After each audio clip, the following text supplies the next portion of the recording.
এই গরমে রান্নাঘরে একদমই বেশি সময় নিয়ে থাকা যায় না, কিন্তু একবার হলেও এইভাবে 10 মিনিটের মধ্যে মাছের রেসিপিটা বানিয়ে দেখো।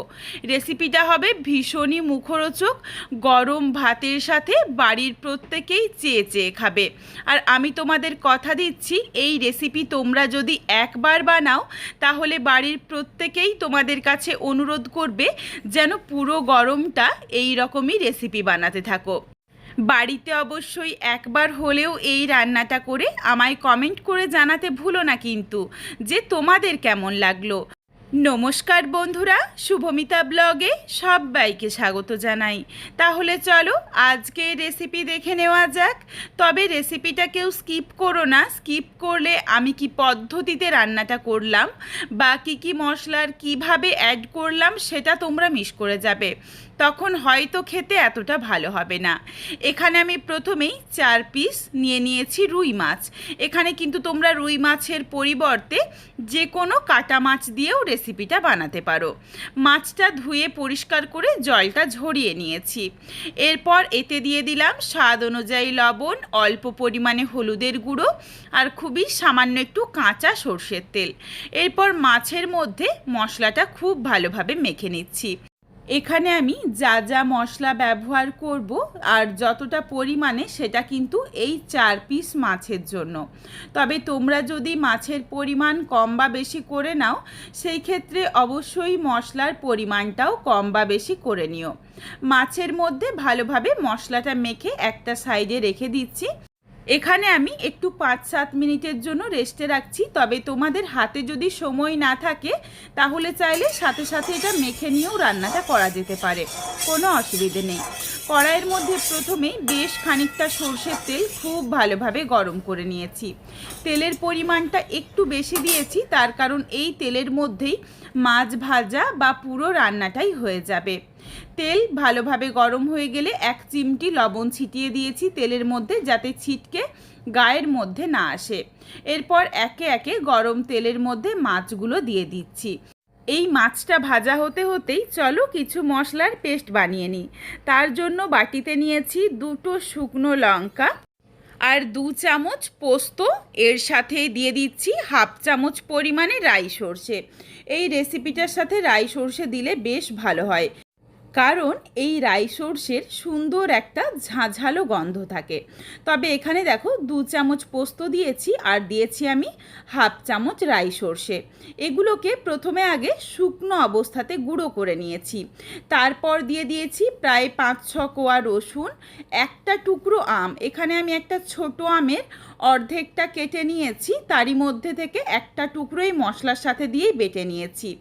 সামান্য একটু জল দিয়ে দেখো মশলাটা একদম মিহি করে পেস্ট করে নিয়েছি, যাতে কোনো রকম দানা ভাব না থাকে। এর মধ্যেই মাছটা এক পিঠটা ভাজা হয়ে গেছে। এরপর আমি অপর পিঠটা উল্টে নিচ্ছি।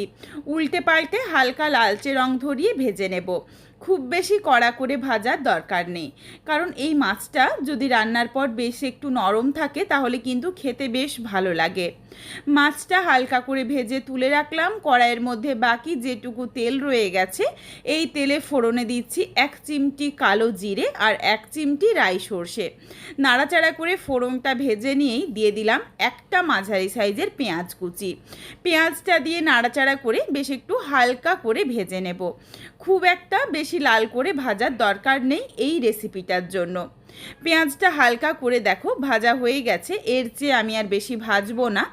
এরপর এখানে দিয়ে দিচ্ছি ছোট ছোট করে টুকরো করে কেটে নেওয়া আম দিয়ে নাড়াচাড়া করে আবারও একটু হালকা করে ভেজে নিচ্ছি। এখানে আমি খুব বেশি আম দিচ্ছি না, কারণ অনেকটা আম দিলে কিন্তু টকের পরিমাণ অনেক বেশি হয়ে যাবে। একটা টুকরো আম বেটে নিয়েছি, তাতেই একটা যথেষ্ট হালকা টক ভাব আসবে। আর এই আমগুলো এমনভাবে রান্না করব যাতে গোটা গোটা থাকে, গলে না যায়। তোমরা এরপর যেমন টক খেতে পছন্দ করো সেই বুঝে আমটা দিয়ে নিও। আমটা দিয়ে নাড়াচাড়া করে কয়েক সেকেন্ড, প্রায় 30 থেকে 40 সেকেন্ড মতো একটু হালকা করে ভেজে নিয়েছি। এরপর দিয়ে দিলাম সামান্য একটু হলুদের গুঁড়ো, সামান্য একটু ধনের গুঁড়ো আর জিরের গুঁড়ো। গুঁড়ো মশলা দিয়ে নাড়াচাড়া করে মিশিয়েই দিয়ে দিলাম বেটে রাখা মশলার পেস্ট।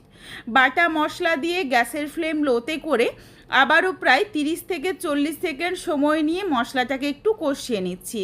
তবে খুব বেশি সময় নিয়ে কষানোরও দরকার নেই, তাহলে আবার সর্ষেটা তেতো হয়ে যেতে পারে আর পোস্তর ফ্লেভারটা নষ্ট হয়ে যাবে। শুধুমাত্র যাতে রসুনের কাঁচা গন্ধটা চলে যায় এই জন্য হালকা করে একটু ভেজে নিয়েছি।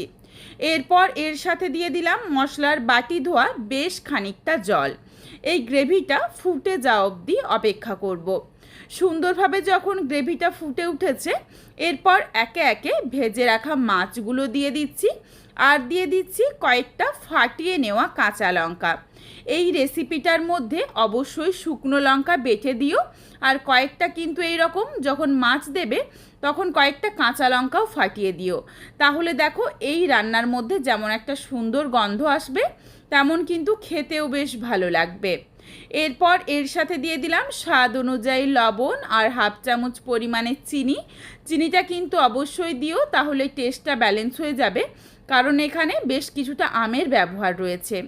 আর এখানে তোমরা যেমন ঝাল খেতে পছন্দ করো সেই বুঝে এই ফাটিয়ে নেওয়া কাঁচা লঙ্কা বা শুকনো লঙ্কাটা বেটে নিও। এখানে আমি প্রায় মিনিট 3-4 সময় নিয়ে এই গ্রেভিটাকে একটু ফুটিয়ে নিচ্ছি যাতে মাছটা একটু নরম হয়ে যায় আর মাছের মধ্যে ঝোলটা ভালোভাবে ঢুকে যায়। এখানে তোমরা চাইলে কয়েকটা আম ঠিক এইভাবে খুন্তিতে করে চেপে নিতে পারো, তাহলেই দেখো টক ভাবটা আরও অনেকটা বেড়ে যাবে। আর যারা হালকা টক খেতে পছন্দ করো তারা তো অল্প করে আম দিতে পারো। এরপর রেসিপিটা একদম রেডি, বেশ দেখো সুন্দর দেখতে হয়েছে আর বেশ মাখো মাখো হয়েছে। এরপর গ্যাসের ফ্লেমটা অফ করে দিয়েছি হাফ চামচ পরিমাণে কাঁচা সর্ষের তেল। এরপর ঢাকনা দিয়ে 5 মিনিটের জন্য স্ট্যান্ডিং টাইমে রেখেছিলাম যাতে এই কাঁচা সর্ষের তেলের সুন্দর গন্ধটা রান্নাটার সাথে থেকে যায়। তারপর দেখো রেসিপিটা নামিয়ে নিয়েছি। এই রেসিপিটার মধ্যে কিন্তু কাশ্মীরি রেড চিলি পাউডার বা গুঁড়ো লঙ্কা এগুলো ব্যবহার করার দরকার নেই। একদমই দেখো সুন্দর একটা কালার এসেছে এগুলো ছাড়াই। একবার হলেও এইভাবে রান্নাটা করে দেখো, একদম ঠিক আমি যেইভাবে বলেছি পুরোটাই কিন্তু একই রকম রেখে। তারপর আমায় কমেন্ট করে জানিও যে রেসিপিটা তোমাদের কেমন লাগলো। গরম গরম ভাতের সাথে মাছের এই রেসিপি থাকলে আর কোনো কিচ্ছু দরকার হয় না। বাড়িতে অবশ্যই একবার হলেও বানিয়ে আমায় কমেন্ট করে জানিও। আর যদি তোমাদের এই রেসিপিটা ভালো লাগে তাহলে লাইক করো, শেয়ার করে বন্ধুদের দেখার সুযোগ করে দিও।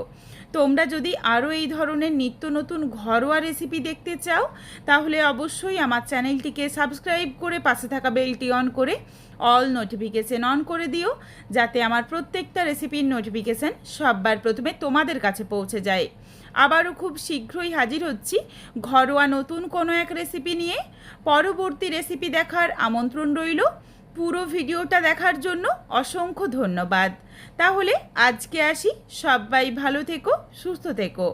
আবারও শীঘ্রই দেখা হচ্ছে কিন্তু ঘরোয়া নতুন কোনো এক রেসিপির সাথে।